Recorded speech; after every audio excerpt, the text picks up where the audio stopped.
ئێمە وەکو گروپی ڕیۆدگێر هەستاین بە ئەنجامدانی چەند کارێکی هونەری کە پێک هاتووە لە ڕایسینگ و درفتینگ کە تا ئێستا لە کوردستان لەو کارە ئەنجام نەدراوە و ئێمە بە خۆشبەختانەوە دەمانەوێت لەژێر ئاڵای کوردستان و جەوێک دروست بکەین بۆ گەنجەکانی شاری هەولێر لەژێر سایەی کەناڵی 24 کە سپۆنسەری ئێمەیە دەمانەوێت چەند بەرنامەیەکی جوان بخێنە ڕوو لە کاتێکی دیاریکراو کە بەم زوانێ.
داخوازا من اش دکاندارا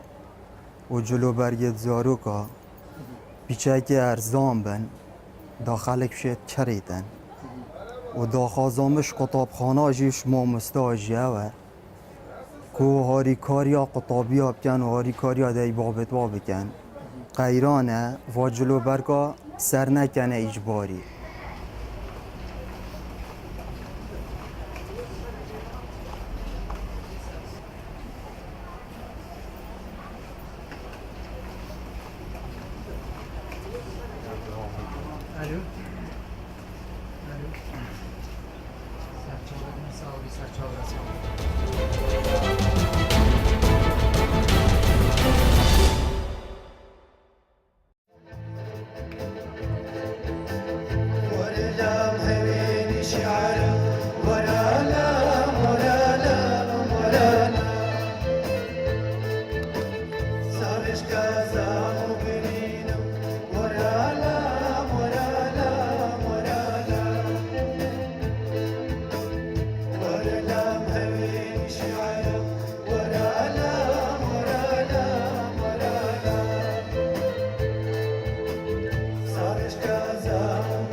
کاروان عوسمان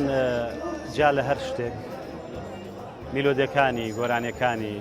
ئەو کارانەی کە کردوێتی ئەگەر نەبێک بە ناوچەگەرەتیەک وەک جۆرێک ستایل مۆرچێکی سلێمانی زۆر باشی پێوە دیارە و میلۆدیەکانی لە قوڵایی دڵەوە هەم خۆی میزوسیانێکی باش بووە هەم ئاوەزدانەرێکی زۆر باش بووە. ئەم هونەرمەندە زۆربەی گۆرانەکانی مەسەلەن کوردەکانی باکوور یاخود ڕۆژهەڵاتی کوردستان یاخود ناوچەکانی تری کوردستان دووبارەیان کردوتەوە و دووبارە وتویانێتەوە.